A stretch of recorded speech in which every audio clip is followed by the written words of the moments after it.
Hello. The first show I chose to do a review on I chose to read a review on today is The Marvelous Miss Maisel. The review was written in the New York Times by a guy named James Pontiwak. This review was written in November of 2017. James Pontiwak is one of the chief TV critics for the newspaper, actually.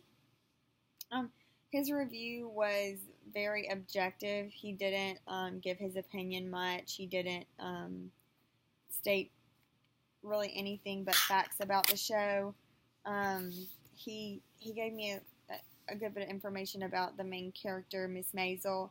He told me about her personality, her family, how she strived to be a perfectionist. She looked at perfection as her job. She would measure her body every day. She would make an elaborate breakfast and dinner meal for her family every day. So she was a really perfect kind of person. He told me where the story took place, which was in Manhattan, New York in the mid-1950s. I believe he has persuaded me to go ahead and watch the show. In the past, I had seen a little bit of the first episode, and it was pretty interesting, so that's one reason I chose to read the review on The Marvelous Miss Maisel. The next show I chose to read a review on is called The Ozark. The Ozark's review is also written in the New York Times newspaper. It was written by a guy named Mike Hall in, July of 2017. Mike Hall is a little more subjective than James Pontiwak. Mike compared and contrasted Ozark to a show called Breaking Bad. I'm sure a lot of you have heard of Breaking Bad. It was a pretty popular show. He mostly compares the two main characters in both the shows. The main characters are both white males. They're both middle-aged. They're both hard workers.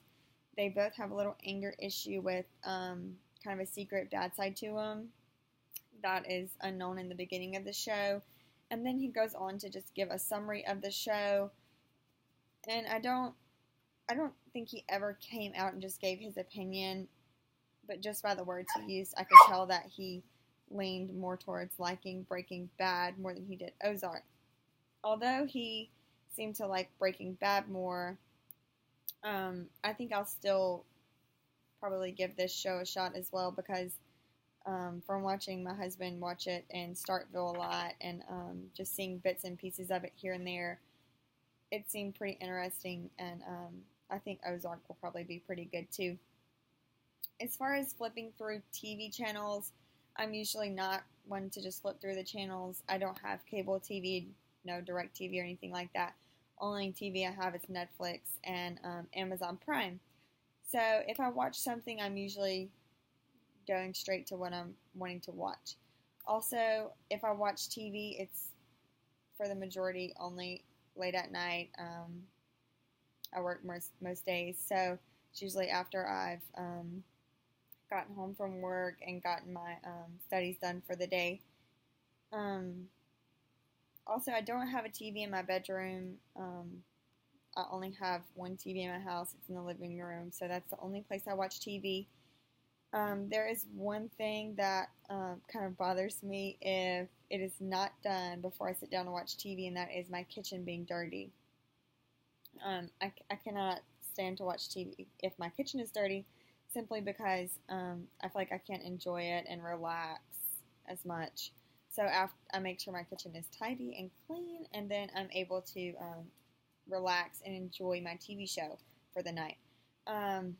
As far as emotionally invested in a TV show, I don't recall a time that I was personally emotionally invested in a TV show, although I know a lot of people do become emotionally invested.